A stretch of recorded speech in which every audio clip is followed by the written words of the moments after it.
The scorching Arizona sun beat down on Fletcher Sullivan's weather-worn face as he stood on the porch of his sprawling ranch house, watching his 5 children chase each other around the front yard.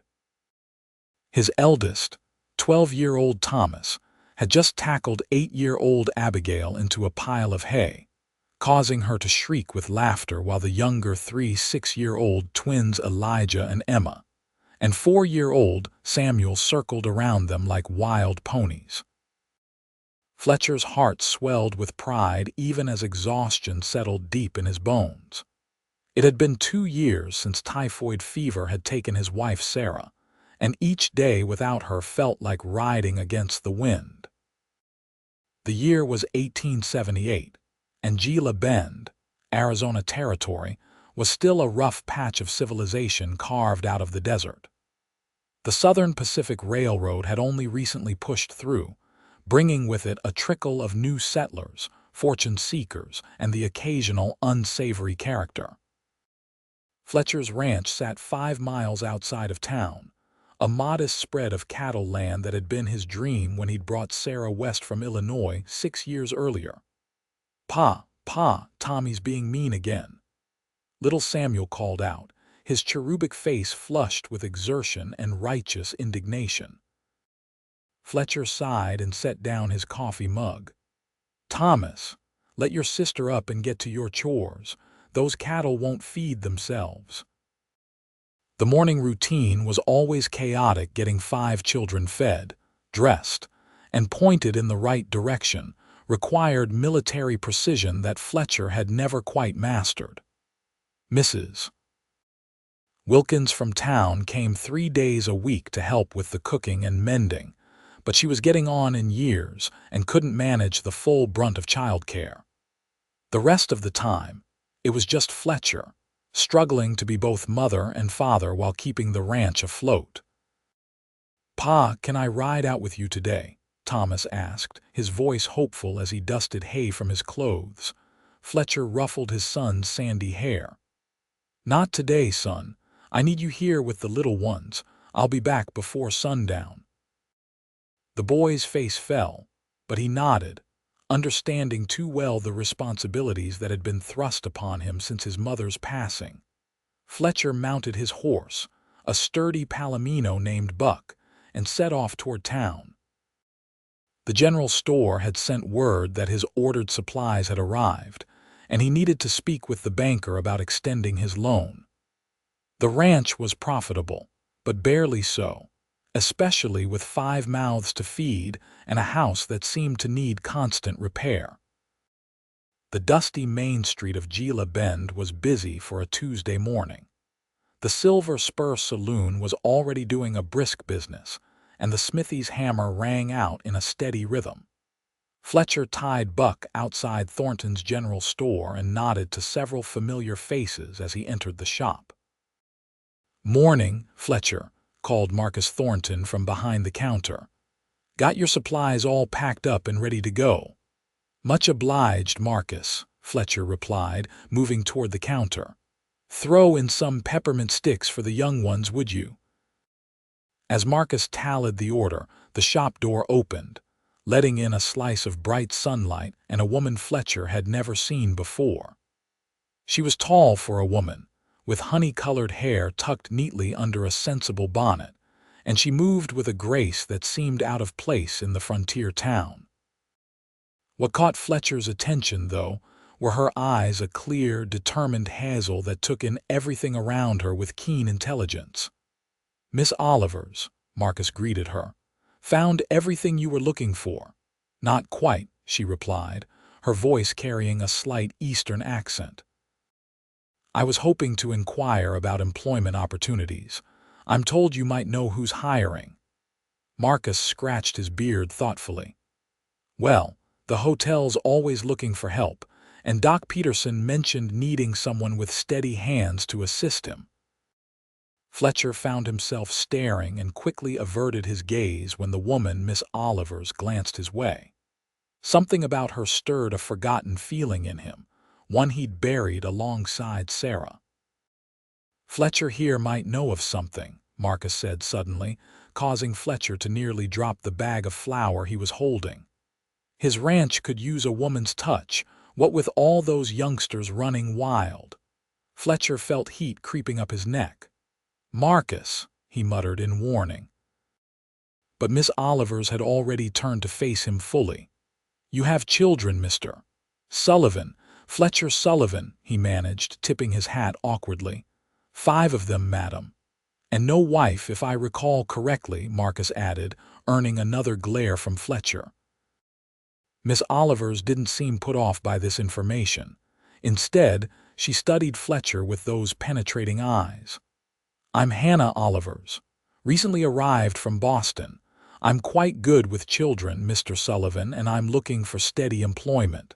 Fletcher shifted uncomfortably. "It's not just about minding the children, Miss Olivers. It's ranch work, hard, dirty, and often thankless." A smile tugged at the corner of her mouth.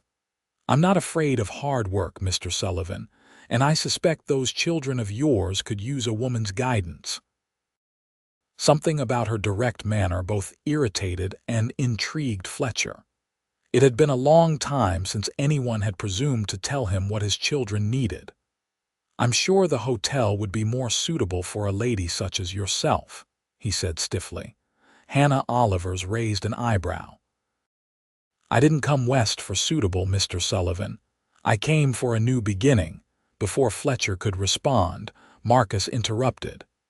"Miss Olivers is staying at the boarding house. Maybe you could sleep on it, Fletcher. Those young ones of yours could use the help, and it's not like you're making much headway finding a new, that'll be all, Marcus," Fletcher cut him off sharply. He turned back to Hannah. "Miss Olivers, I appreciate your interest, but I don't think, Papa." A small voice interrupted him as the shop door banged open and Samuel came barreling in, followed closely by an exasperated Thomas. "Samuel, I told you to wait outside," Thomas exclaimed, grabbing his little brother by the collar. Fletcher's brow furrowed. "Thomas, what are you doing in town?" "Who's watching the others?" Thomas looked down at his boots. "Mrs. Wilkins came early, Pa, but she said to fetch you quick. Abigail's sick, real sick. She's burning up and keeps calling for Mama." Fletcher's heart dropped like a stone. "Sick? Since when?" "Just after you left." "It came on real sudden-like." Hannah Olivers stepped forward. "Typhoid," the word hung in the air like a curse. Fletcher shook his head. "Can't be. We haven't had any cases in the area for months." "Could be a number of things," Hannah said, her voice calm and practical. "I worked with a doctor in Boston. I might be able to help." Fletcher hesitated only briefly before nodding. "My wagon's outside. We'll need to hurry." The ride back to the ranch was tense, with Samuel wedged between Fletcher and Hannah on the wagon seat while Thomas rode Buck alongside them. Fletcher kept stealing glances at the woman beside him, wondering what twist of fate had brought her to Gila Bend on this particular day. "You said you worked with a doctor?" he finally asked as they crossed the creek that marked the boundary of his property. Hannah nodded, keeping her eyes on the road ahead. "For 3 years. Dr. Winthrop taught me a great deal about common ailments and their treatments. I'm not a physician, but I know how to bring down a fever and recognize the signs of serious illness." "What brought you west, if you don't mind my asking? Seems like you had a good situation back east." A shadow passed over her face. "Life doesn't always go according to plan, Mr. Sullivan. I think you know that better than most."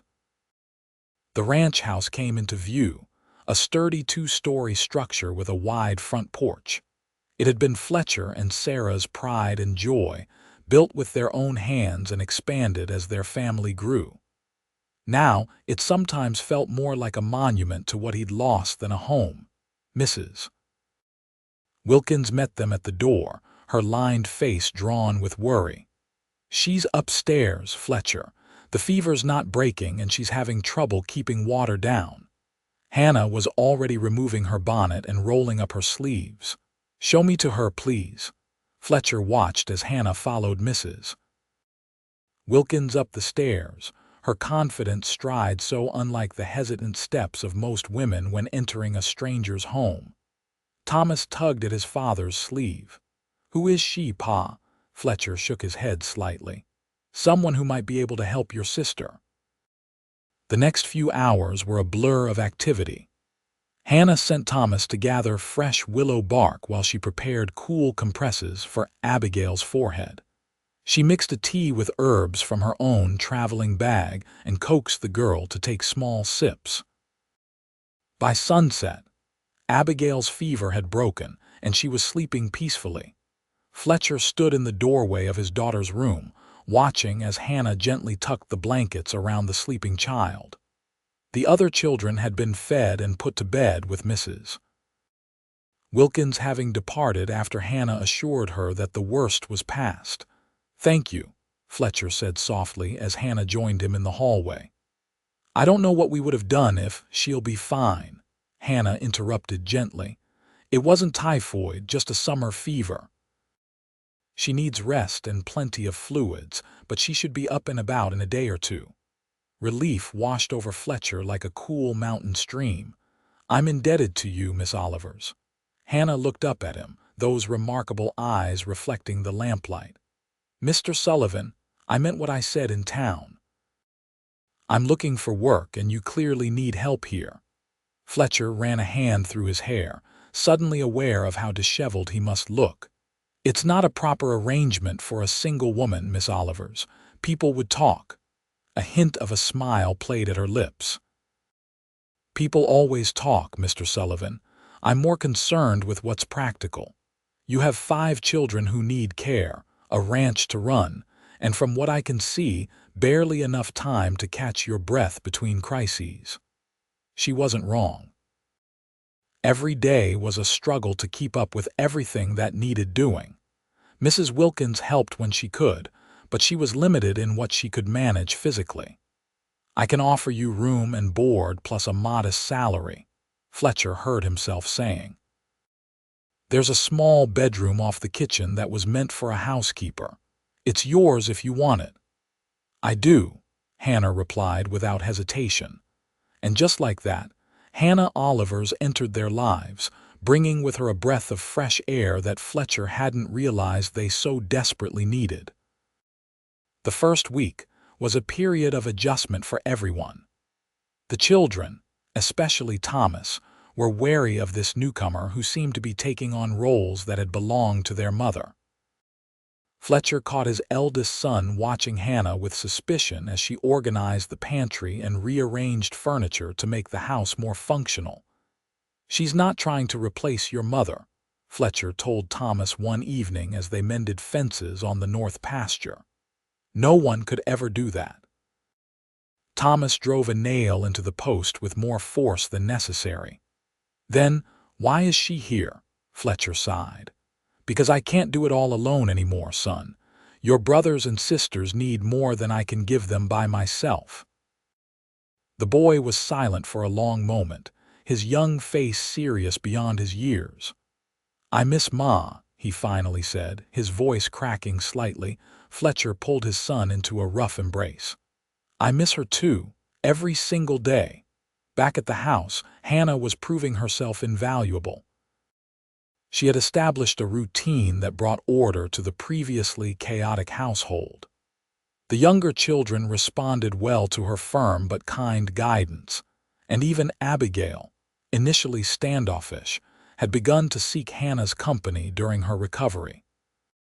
Hannah, for her part, kept a respectful distance from Fletcher, treating him with a professional courtesy that sometimes left him feeling strangely disappointed.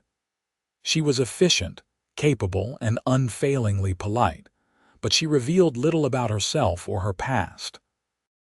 It was only after she'd been with them for 2 weeks that Fletcher began to notice the small changes in his home. Fresh wildflowers appeared in jars on the dining table. The curtains Sarah had sewn years ago were taken down, washed, and rehung, bringing more light into the rooms. The children's clothes were mended with neat, even stitches, and their hair was always combed before breakfast. One evening, after the children were asleep, Fletcher found Hannah on the front porch, staring up at the star-filled sky. She had let her hair down and it fell in soft waves past her shoulders. Something tightened in Fletcher's chest at the sight. "May I join you?" he asked, keeping his voice low. Hannah turned, a slight smile on her face. "Of course, it's your porch." Fletcher settled into the chair beside her. "It's peaceful tonight." "It is," she agreed. "Different from Boston. There the city lights dim the stars. Here they seem close enough to touch." "What made you leave?" Fletcher asked, the question that had been on his mind since she arrived, finally finding voice. "Boston, I mean." Hannah was quiet for so long that Fletcher thought she might not answer. When she did, her voice was soft but steady. "I was engaged to be married. The son of my father's business partner, a good match, everyone said. 2 weeks before the wedding, I discovered he had been unfaithful. Not just once, but repeatedly, with several women." She took a deep breath. "When I confronted him, he laughed, said that's just how men are and I should accept it if I wanted the security his name and fortune would provide." Fletcher felt a surge of anger on her behalf. "He sounds like a man who needed a good thrashing." That drew a genuine laugh from Hannah. "My thoughts exactly.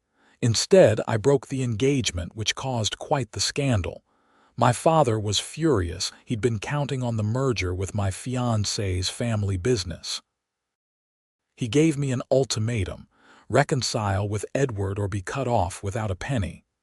"So you chose independence?" Hannah nodded. "I had some savings of my own, and I'd always dreamed of seeing the West. It seemed like the perfect time to start anew, somewhere people wouldn't whisper behind my back or pity me for being damaged goods." Fletcher studied her profile in the moonlight, admiring her strength. "For what it's worth, I think you made the right choice. A man who doesn't value fidelity isn't worth tying yourself to." "And you, Mr. Sullivan, how did you end up in Gila Bend with 5 children?"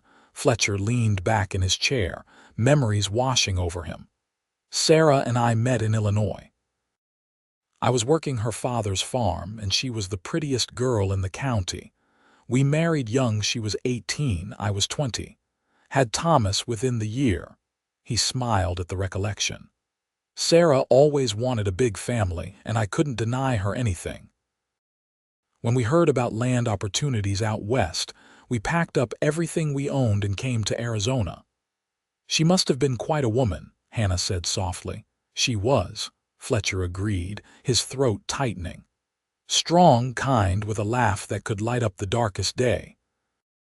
The children are so much like her in different ways.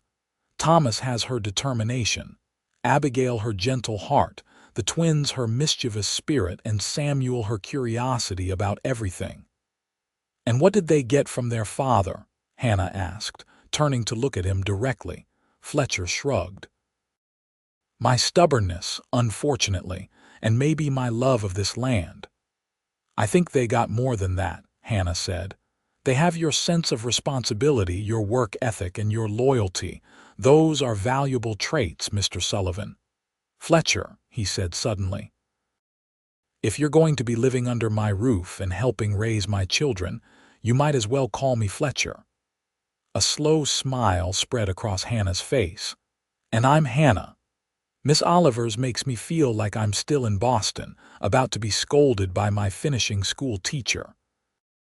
They sat in companionable silence for a while, listening to the night sounds of the desert, the distant howl of coyotes, the soft hooting of an owl, the rustling of wind through the mesquite trees. "Thank you," Fletcher said finally, "for coming here, for helping with Abigail, for everything." Hannah's eyes met his, and something passed between them, an understanding, perhaps, or the first tendrils of something deeper. "You're welcome, Fletcher." As the days turned into weeks, Hannah became an essential part of the Sullivan household. The children, even Thomas, had warmed to her presence. She taught Abigail how to bake bread and showed the twins how to identify edible plants on the property. Samuel followed her everywhere, chattering endlessly while she worked. Only with Thomas did she move carefully, respecting his position as the eldest and never undermining his relationship with his father. Fletcher found himself watching Hannah when she wasn't looking the way she hummed while hanging laundry, how she bit her lower lip when concentrating on a task, the patience she showed when teaching Samuel his letters. It had been a long time since Fletcher had allowed himself to notice such things about a woman, and the realization made him both hopeful and guilty. One afternoon, in late August, a sudden thunderstorm caught Hannah and the younger children by surprise while they were gathering eggs. They came running into the house, soaked to the skin and laughing. Hannah's hair hung in wet ropes down her back, and her dress clung to her figure in a way that made Fletcher quickly avert his eyes. "Goodness! Everyone upstairs to change before you catch your death," Hannah directed, ushering the giggling children toward the stairs. She turned to find Fletcher staring and paused. "What is it? Do I have mud on my face?" Fletcher shook his head, unable to articulate the tangle of emotions her flushed, rain-damp appearance had stirred in him. "No, you look happy." Her smile softened. "I am happy. Your children are a joy, Fletcher." Before he could respond, there was a pounding at the door. Fletcher opened it to find his neighbor, Frank Wilson, standing on the porch, rain dripping from his hat brim. "Fletcher, thank God you're home. There's a flash flood coming down the eastern canyon. We need to move the cattle to higher ground or they'll be swept away." Fletcher grabbed his rain slicker from the hook by the door. "Hannah, keep the children inside. Thomas," he called up the stairs, "get dressed and come down. I need you to help with the horses in the barn." Hannah's face was serious as she nodded. "Be careful, both of you." The next few hours were a desperate race against nature. Fletcher, Thomas, and several neighboring ranchers worked to drive the cattle away from the rapidly rising waters. The rain fell in sheets, making it nearly impossible to see more than a few feet ahead. Thunder crashed overhead and lightning split the sky, spooking the already panicked animals. It was nearly dark when they finally got the herd to safety on a high ridge. Fletcher, soaked and exhausted, found Thomas slumped against a boulder, his young face drawn with fatigue.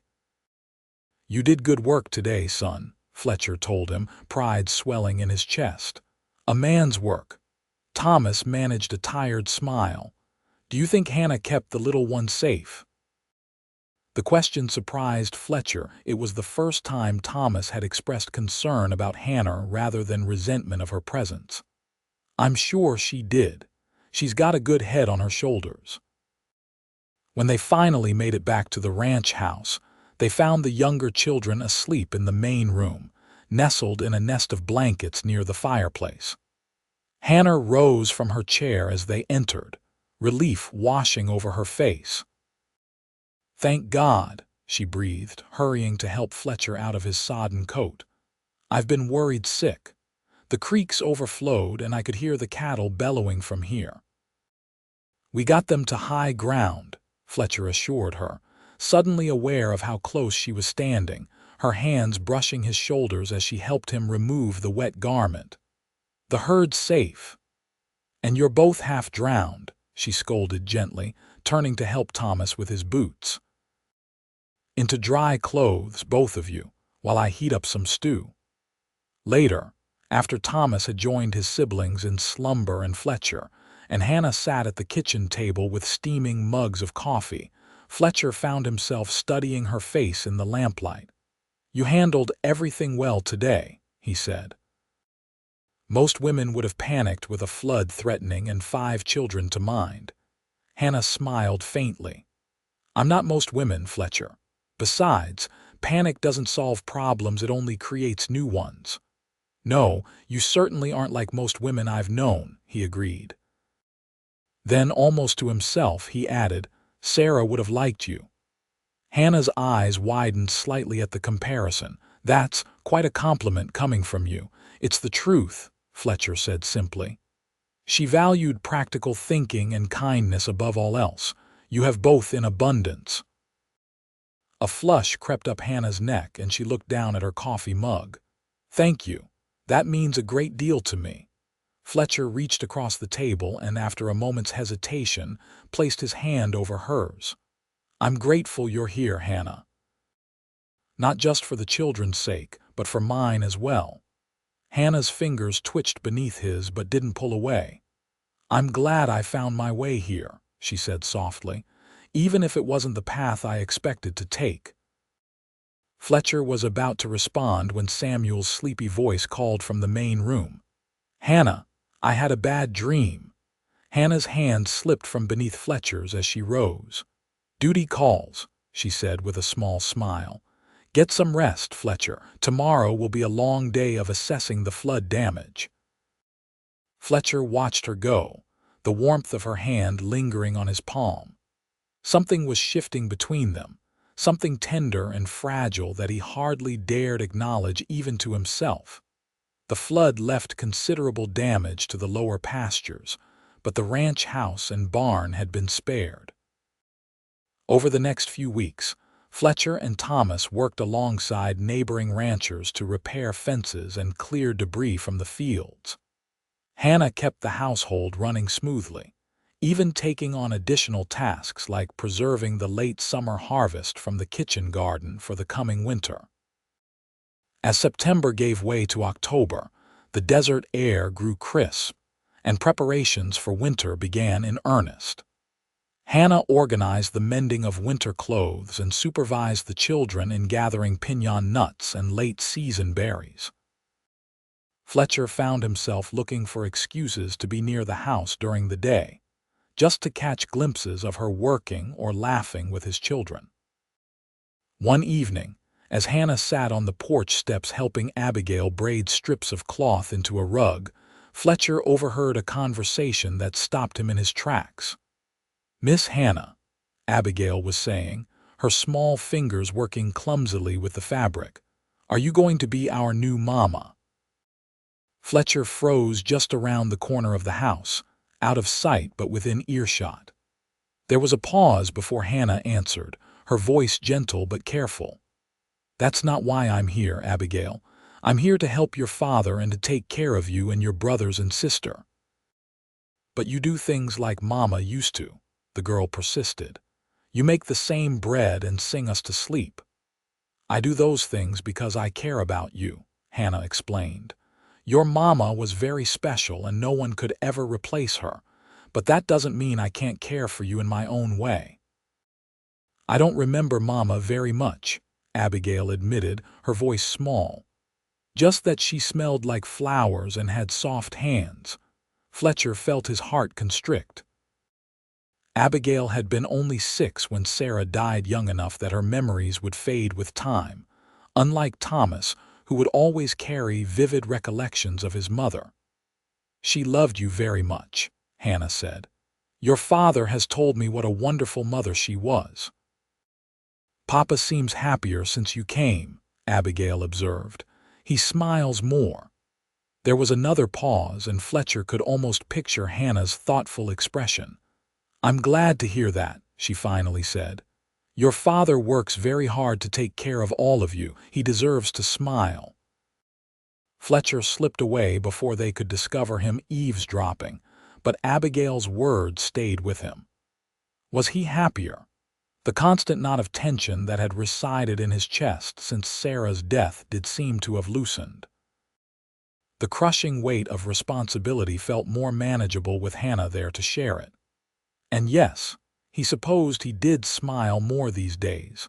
That night, after the children were asleep, Fletcher found himself unable to rest. He pulled on his boots and jacket and stepped outside into the cool autumn night. To his surprise, Hannah was already on the porch, wrapped in a shawl and staring up at the stars.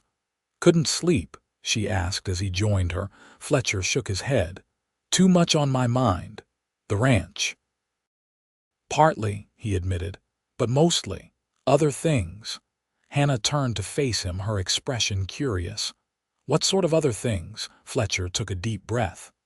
I overheard you talking with Abigail earlier about whether you were going to be their new mother." Hannah's cheeks flushed, visible even in the moonlight. "I hope my answer didn't overstep." "No," Fletcher assured her quickly. "You handled it perfectly. It got me thinking about things I've been avoiding for a long time." "Such as?" Hannah prompted gently when he fell silent. Fletcher ran a hand through his hair, struggling to find the right words. "When Sarah died, I thought that was it for me. That I'd spend the rest of my days just getting by, raising the children as best I could, and never feeling whole again." He looked at Hannah directly. "But lately, I've started to think that maybe there could be more. That maybe I'm allowed to want more." Hannah's eyes were wide and luminous in the dim light. "What is it you want, Fletcher?" The question hung between them, laden with possibilities. Fletcher took a step closer to her, close enough to catch the faint scent of lavender that always seemed to surround her. "I think I'm starting to want a second chance," he said quietly. "At happiness. At love."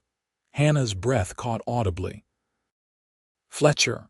Before she could continue, the sound of breaking glass came from inside the house, followed by Samuel's wail.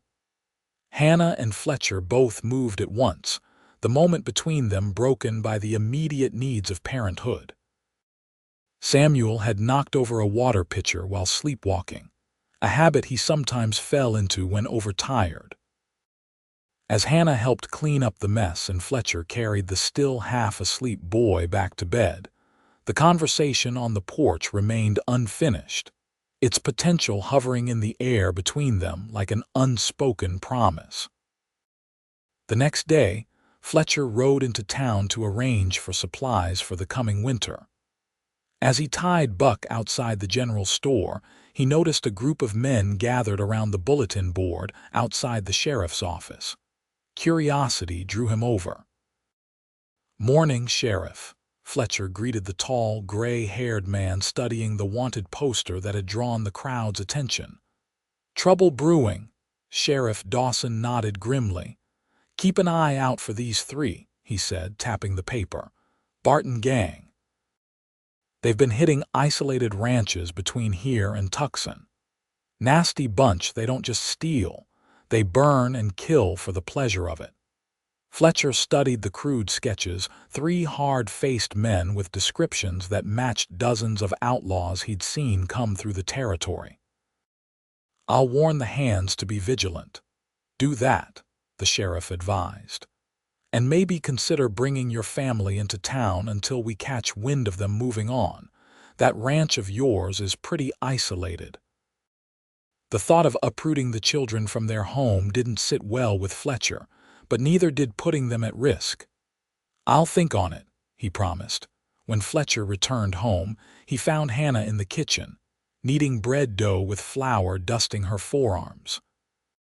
He paused in the doorway, struck by the domestic scene, something he'd once taken for granted and now found achingly beautiful. "You're back early," Hannah observed, looking up with a smile that faltered when she saw his expression. "What's wrong?"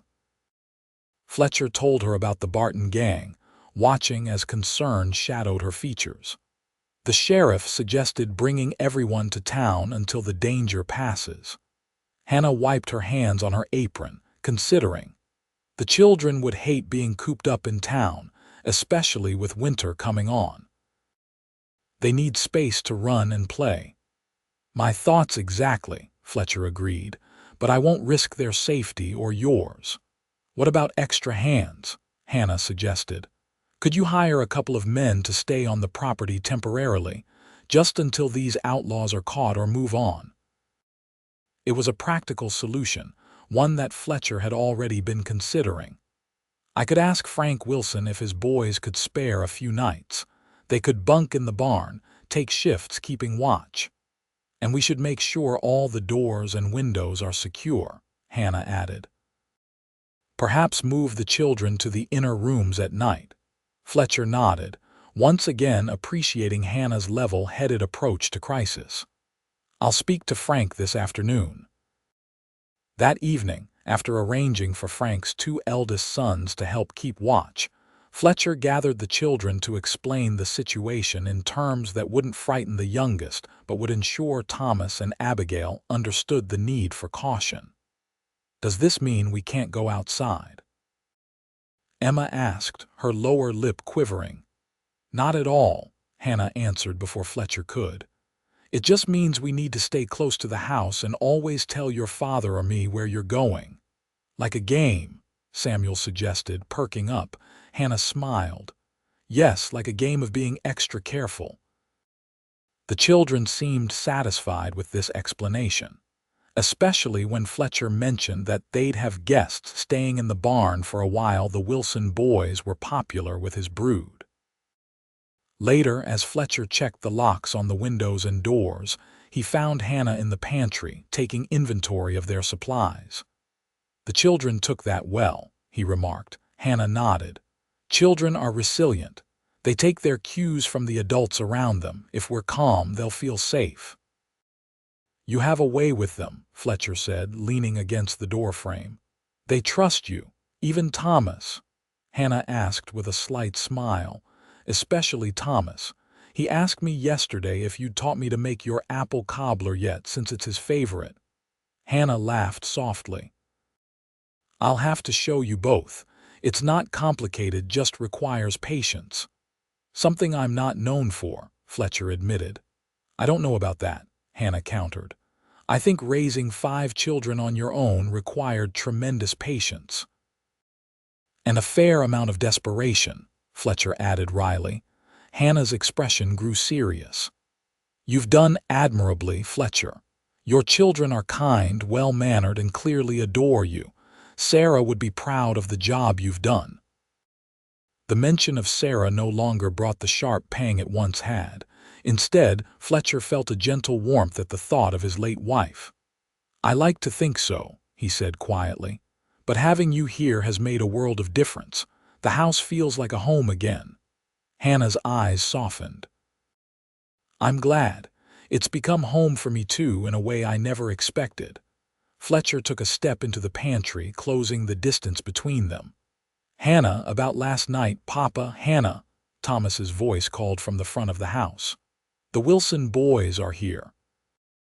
The moment broken yet again, Fletcher sighed and stepped back. "We'll continue this conversation," he promised. Hannah's smile held a hint of something new, anticipation, perhaps. "I'll hold you to that." The next few days passed in a state of heightened awareness. The Wilson boys, 18-year-old James and 16-year-old Peter, took turns patrolling the property, while Fletcher kept his rifle closer than usual. The children were restricted to the immediate vicinity of the house and barn, much to their dismay, but Hannah kept them occupied with indoor projects and supervised excursions to gather the last of the fall apples. On the 4th night, Fletcher was awakened by a soft knock at his bedroom door. He reached for his gun before calling out. "Who is it?" "It's Hannah," came the whispered reply. Fletcher pulled on his trousers and opened the door to find Hannah in her nightdress and robe, a lantern in one hand and a worried expression on her face. "I heard something outside," she said quietly. "Near the barn." Fletcher grabbed his rifle. "Wake Thomas. Tell him to keep the little ones in your room and bar the door. I'll check it out." Hannah nodded, her face pale but composed. "Be careful." Fletcher moved silently through the darkened house and out the back door. The moon was nearly full, casting silver light across the yard. He could see James Wilson standing alert near the corral, his own rifle raised. "Over there," James whispered as Fletcher approached, nodding toward a cluster of trees that bordered the property. "Saw movement about 5 minutes ago." Might be nothing, but a shot rang out, splintering the fence post near James's head. Both men dove for cover as more gunfire erupted from the trees. "Barton gang," James called out as he returned fire. "Must be 3 or 4 of them." Fletcher's mind raced. Peter should be on the other side of the property. If he heard the commotion, he'd come running, potentially into an ambush. And the house was vulnerable with only Thomas to protect it. As if reading his thoughts, more shots came from the direction of the house.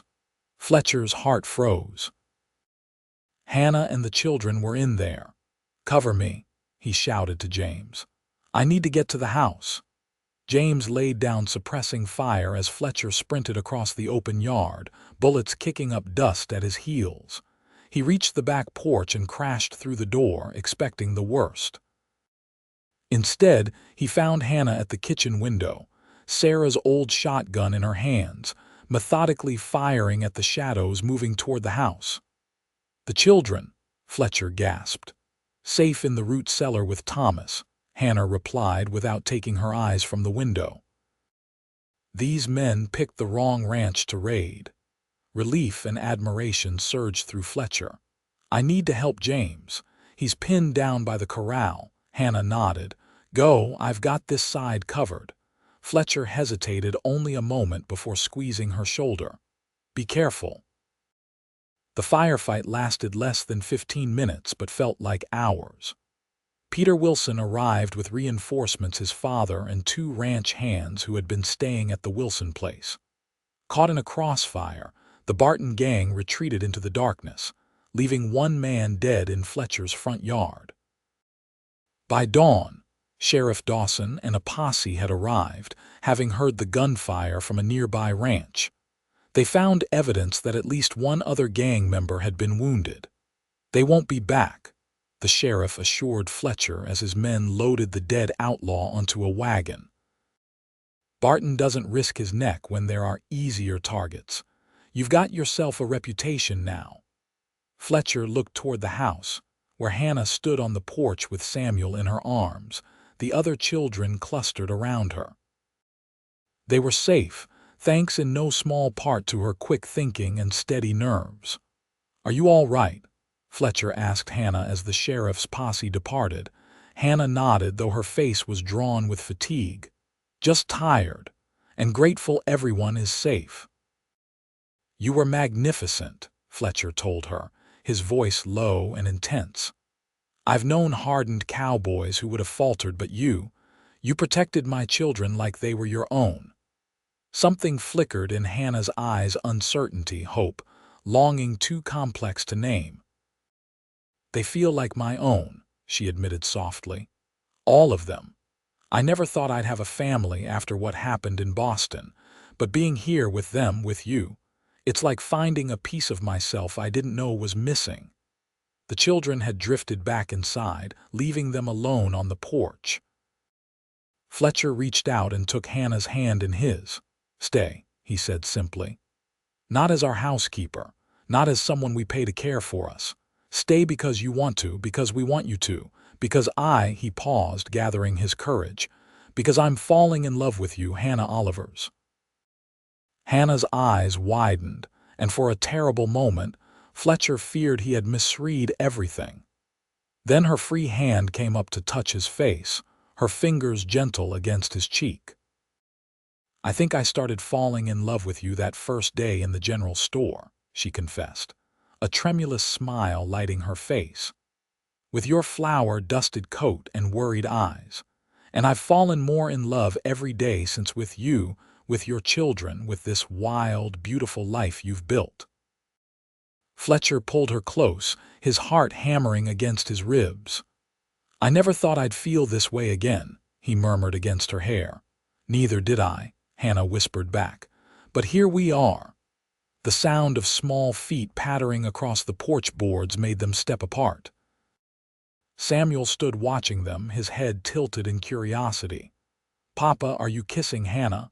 he asked innocently. Fletcher cleared his throat, feeling heat rise in his face. "Not yet, son." Samuel considered this. "But you're going to."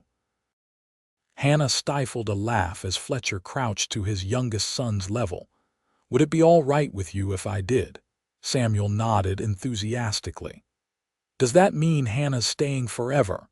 Fletcher glanced up at Hannah, who was watching them with shining eyes. "That's what I'm hoping," he said. "We should ask the others," Samuel decided, turning to run back into the house. "Thomas, Abigail, Emma, Elijah, Papa wants to kiss Hannah and make her stay forever." Fletcher groaned as Hannah burst into laughter. Not exactly how I planned to broach the subject with them, he admitted, straightening up. I think Samuel has a future in town crier work, Hannah remarked, her eyes dancing with mirth. Within moments, all 5 children had spilled onto the porch, their faces displaying various degrees of curiosity, excitement, and in Thomas's case, cautious approval. "Are you going to marry Hannah, Pa?" Thomas asked directly. Fletcher looked at Hannah, whose cheeks had flushed pink. "Well, son, I haven't properly asked her yet. These things usually require a bit more romance than standing on a porch after fighting off outlaws." "Why?" Elijah wanted to know. "Isn't that romantic?" Abigail rolled her eyes in a manner that reminded Fletcher startlingly of her mother. "No, silly. He needs to get down on one knee and everything." "Like this?" Fletcher asked, and to everyone's surprise, including his own, he knelt before Hannah, taking her hand in his. Hannah's free hand flew to her mouth. "Fletcher, you don't have to, Hannah Olivers," Fletcher said, his voice steady despite the thunder of his heart. "I know this is sudden and perhaps not the grand proposal you deserved. But last night showed me that life is unpredictable and precious, and I don't want to waste another day not telling you how I feel. I love you. My children love you. Would you do us the extraordinary honor of becoming part of our family? Will you marry me?" Hannah's eyes filled with tears, but her smile was radiant. "Yes," she whispered. "Yes, I will marry you, Fletcher Sullivan." The children erupted in cheers as Fletcher rose and, mindful of their audience, placed a gentle, chaste kiss on Hannah's lips. It was brief but full of promise, a beginning rather than an end. "Does this mean we get to call you Ma now?" Emma asked, tugging at Hannah's skirt.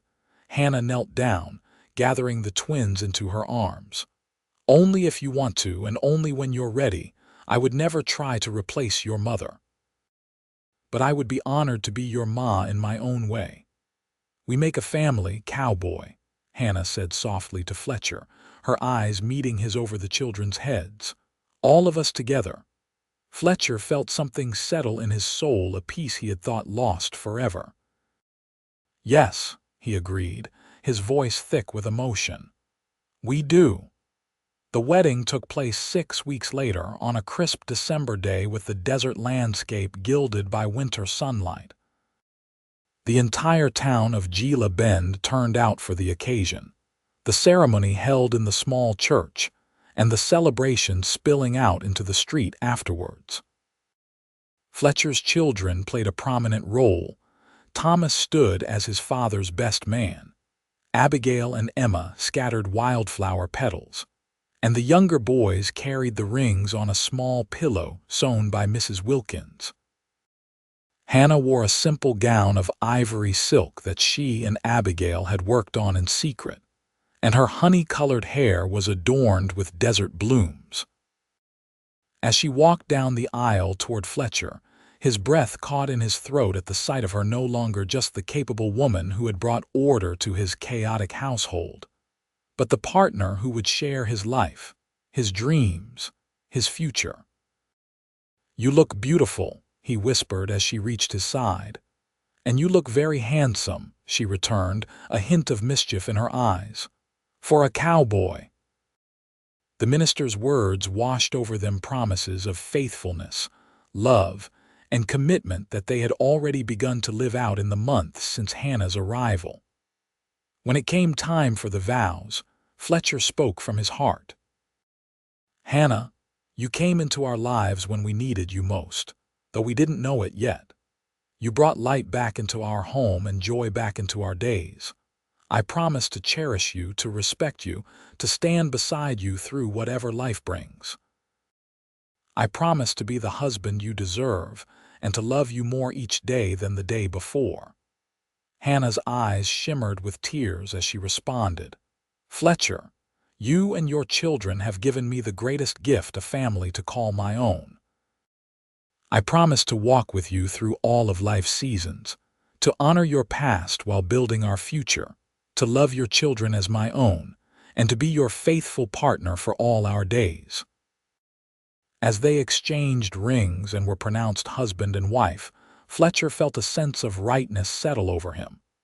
When he kissed Hannah, sealing their vows, the cheers of their friends and family especially, the exuberant whoops of his children made him laugh against her lips. "What's so funny?" Hannah murmured as they parted. "Nothing," Fletcher replied, his eyes holding hers. "Just happy. Happier than I thought I'd ever be again." The celebration lasted well into the evening, with music and dancing and enough food to feed half the territory. Fletcher watched in wonder as Hannah moved through the crowd, graciously accepting congratulations, checking on the children, and somehow always finding her way back to his side, as if drawn by an invisible thread. "Mrs. Sullivan," he said as they finally claimed a moment alone on the porch of the hotel where the festivities were centered. "How does it feel?" Hannah leaned into his side, her head resting against his shoulder. "Wonderful. Perfect. Like coming home even though I'm already there." Fletcher pressed a kiss to her temple. "Home is wherever you are now," he said softly, "for all of us." As the winter deepened, the Sullivan household settled into new rhythms. Hannah moved from the small bedroom off the kitchen to Fletcher's room, now their room, and the children adjusted to having a mother figure in their lives once more. There were occasional bumps, of course. Thomas sometimes still grew quiet and withdrawn on days when memories of Sarah seemed particularly strong. The younger children occasionally tested boundaries, seeing how far they could push their new mother's patience. But through it all, Hannah's steady presence and Fletcher's unwavering support created a foundation of security that allowed the family to flourish. By spring, the changes in the household were remarkable. The children were thriving under Hannah's guidance.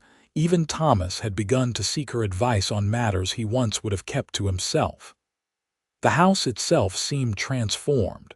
With new curtains Hannah had sewn, fresh paint on the porch railings, and a garden plot marked out for summer vegetables. On a warm April evening, as Fletcher and Hannah sat on the porch watching the sunset paint the desert in shades of gold and crimson, Hannah took his hand and placed it gently on her abdomen. "I have something to tell you," she said, her voice soft with wonder. "We're going to have a baby." Fletcher's eyes widened, and for a moment he couldn't speak. Then joy surged through him, pure and overwhelming. He gathered Hannah into his arms, holding her as if she were made of glass. "A baby," he repeated, his voice thick with emotion. "Our baby." Hannah nodded against his chest. "Due in November, I think. Dr. Peterson confirmed it yesterday when I went into town." Fletcher pulled back to look into her face. "Are you happy about this? It's a lot with 5 children already." Hannah's smile was radiant. "I've never been happier. I always wanted children of my own, and now I have 5 wonderful ones already and another on the way. It's more than I ever dreamed possible." Fletcher kissed her then, pouring all his love and gratitude into the gesture. When they parted, both breathless, he rested his forehead against hers. "How shall we tell the children?" he asked. Hannah laughed softly. "Well, Abigail already suspects. She's been watching me like a hawk since I was ill last week. The others, I'm not sure. Samuel might think we ordered the baby from Mr. Thornton's catalog." They decided to tell the children that evening after supper. Gathered around the table, with the remains of Hannah's apple cobbler before them, Fletcher cleared his throat. "Your mother and I have some news," he said, the words still new and wonderful on his tongue. "Come winter, our family is going to grow by one more." Abigail clapped her hands in delight while the twins exchanged confused glances. Thomas's eyes widened in understanding, and a slow smile spread across his face. "A baby?" Samuel asked, his small face scrunched in concentration. "Where is it now?" Hannah laughed. The baby is growing inside me, Samuel. Very tiny right now, but getting bigger every day. Like the kittens in Molly's belly, Emma asked, referring to the barn cat who had recently produced a litter. Something like that, Fletcher agreed, catching Hannah's eye with amusement. Will it be a boy or a girl? Elijah wanted to know. We won't know until the baby arrives, Hannah explained. But either way, the baby will need all of you to be good big brothers and sisters. I hope it's a boy, Elijah declared. Girls are boring, are not, Emma retorted, sticking out her tongue at her twin. Children, Fletcher warned gently. Thomas spoke up, his voice thoughtful. I think it's wonderful, a new baby brother or sister. He looked directly at Hannah. And I'll help, Ma, I promise. It was the first time Thomas had called her Ma, and Hannah's eyes filled with tears. Thank you, Thomas. That means more to me than you know. As the children peppered them with questions about the baby, when would it come? Where would it sleep? Could they help name it? Fletcher watched Hannah's face, alight with joy and love. He marveled at how completely she had transformed their lives in less than a year. From a chance meeting in the general store to this moment of perfect happiness, it seemed like a miracle. Later that night, as they lay in bed with moonlight filtering through the curtains, Hannah nestled against Fletcher's side, her head on his chest. Penny for your thoughts, she murmured, her fingers tracing patterns on his arm. I was thinking about how lucky I am, Fletcher replied. How fortunate that you happened to walk into that store on that particular day. How blessed that you saw beyond the chaos to what we could be together. Hannah propped herself up on one elbow to look at him. It wasn't luck, Fletcher. It was meant to be. All of it, the hardships that brought us both to that moment, the challenges we faced together, this joy we're creating now, it's all part of our story. Fletcher brushed a strand of hair from her face, his touch reverent. Our story, he echoed. I like the sound of that. And it's only just beginning, Hannah reminded him, placing his hand over the slight swell of her abdomen where their child grew. The best chapters are yet to come.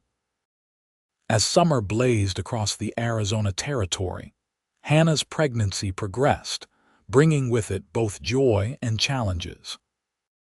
The heat was oppressive, and despite Fletcher's insistence that she rest, Hannah continued to manage the household with her characteristic efficiency, only conceding to take afternoon naps when the temperature was at its peak. The children had embraced the idea of a new sibling with enthusiasm. Abigail appointed herself Hannah's special helper, while the twins argued over who would teach the baby to ride. Samuel frequently pressed his ear to Hannah's growing belly, convinced he could hear the baby talking, and Thomas took on extra chores without being asked, his way of supporting the family during this time of transition. In late July, as Hannah entered her 6th month, Fletcher surprised her with a project he and the children had been working on in secret. Leading her to the room adjacent to theirs, which had been used for storage, he opened the door to reveal a freshly painted nursery. The walls were a soft yellow, the woodwork gleaming with fresh varnish. A handcrafted cradle stood in the corner, polished to a warm glow. Fletcher, Hannah gasped, her hands going to her mouth. It's beautiful. Thomas and I made the cradle, Fletcher said, his arm around her waist. Abigail chose the color for the walls. The twins cleared everything out and helped with the painting, and Samuel. He chuckled. Samuel supervised. Hannah moved into the room, running her fingers over the cradle's smooth edge. You made this, Fletcher nodded, a hint of pride in his smile. My father taught me woodworking when I was a boy. I made cradles for each of the children, but they've all been passed along to cousins or neighbors over the years. This one's special, though, made with love by both Thomas and me. Hannah's eyes filled with tears as she took in the details of the room, the small bookshelf, already filled with children's stories. The rocking chair cushioned with pillows Abigail had embroidered. the handmade mobile of carved wooden stars hanging above the cradle. "I don't know what to say," she whispered, turning to face her husband. "This is the most thoughtful gift I've ever received." Fletcher pulled her close, his hand resting on the curve of her belly where their child grew stronger each day. "You've given us so much, Hannah. A home that feels whole again. Love that heals instead of hurts. Hope for the future. This is just a small way of showing you what you mean to me." Hannah reached up to touch his face, her fingers tracing the lines at the corners of his eyes, lines that had softened in the months since their marriage. "I love you, Fletcher Sullivan, more than I ever thought possible to love another person." Fletcher lowered his head to kiss her, a kiss full of tenderness and promise. "And I love you, Hannah Sullivan, you and our children, all 6 of them." As autumn approached, bringing welcome relief from the summer heat, Hannah's preparations for the baby intensified. Tiny garments were sewn and stored away. Extra preserves were put up for the winter months, when she might be too busy with a newborn to cook elaborate meals. And Fletcher began training Thomas to take on more responsibilities around the ranch. On a cool November morning, with the scent of wood smoke in the air and frost silvering the desert plants, Hannah's labor began. Fletcher sent Thomas galloping into town to fetch Dr. Peterson, while Mrs. Wilkins was summoned to help with the younger children. The labor was long but uncomplicated. As the sun set behind the western mountains, painting the sky in shades of amber and rose, Hannah gave a final push, and their son entered the world with a lusty cry that brought tears to Fletcher's eyes. "A boy," Dr. Peterson announced, placing the squalling infant on Hannah's chest. "A fine, strong boy." Hannah gazed down at their son, her face luminous despite her exhaustion. "Hello, little one," she whispered, her finger tracing the perfect curve of his cheek. "We've been waiting for you." Fletcher sat on the edge of the bed, his arm around Hannah's shoulders, marveling at the tiny life they had created together. The baby had a dusting of dark hair, Fletcher's coloring but Hannah's delicate features. "What shall we name him?" Hannah asked, looking up at her husband. They had discussed names but hadn't settled on a final choice. Now, looking at his son's face, Fletcher knew. "William," he said. "After my father, William James Sullivan." Hannah smiled. "It's perfect. William James." She looked down at the baby, who had quieted and was regarding them with solemn blue eyes. "Welcome to our family, William. You have a lot of people waiting to meet you." The children were allowed in one by one, each reacting to their new brother in characteristic fashion. Abigail cooed and fussed, already planning all the things she would teach him. The twins examined him with scientific curiosity, pronouncing him acceptable despite being wrinkly. Samuel, entranced, asked if the baby remembered him from their talks before he was born. And Thomas, standing tall and serious beside the bed, smiled when William wrapped his tiny hand around his finger. "He's strong," Thomas observed, "like a Sullivan should be." Hannah reached out to squeeze Thomas's other hand. "He's lucky to have you as his big brother. You all are the best brothers and sisters a baby could ask for." As the children filed out, escorted by Mrs. Wilkins, who promised cookies in the kitchen, Fletcher took his son into his arms for the first time. William gazed up at him, his tiny face solemn and trusting. "I never thought I'd hold another child of my own," Fletcher admitted quietly. "After Sarah died, I thought that part of my life was over, and then you came along and changed everything." Hannah watched them, her heart full to bursting with love for this man who had opened his home and heart to her, who had given her the family she had always longed for. "We make a good family, don't we?" she asked, echoing the words she had spoken to him months ago on the porch. "All of us together." Fletcher looked up from his son's face to meet his wife's eyes. "The best family," he agreed. And it all started because you had the courage to follow your heart west, and I had the sense to recognize the blessing that had walked into my life." Hannah held out her arms, and Fletcher carefully placed William back against her chest before stretching out beside them on the bed. As the baby dozed between them, Fletcher and Hannah spoke quietly of the future, of the years ahead, watching all their children grow, of the life they would build together, of the legacy of love they would leave behind. Outside the window, the first snow of winter began to fall, blanketing the desert in white. Inside, warmed by love and the promise of tomorrow, the Sullivan family slept peacefully, complete at last. 5 years later, Fletcher stood on the porch of the ranch house, watching as Hannah organized a game of tag for the children in the front yard. William, now a sturdy 5-year-old with his father's dark hair and his mother's quick smile, chased after his 3-year-old sister Grace, while the older children pretended to be caught easily by the little ones. The ranch had prospered in the years since Hannah had become his wife.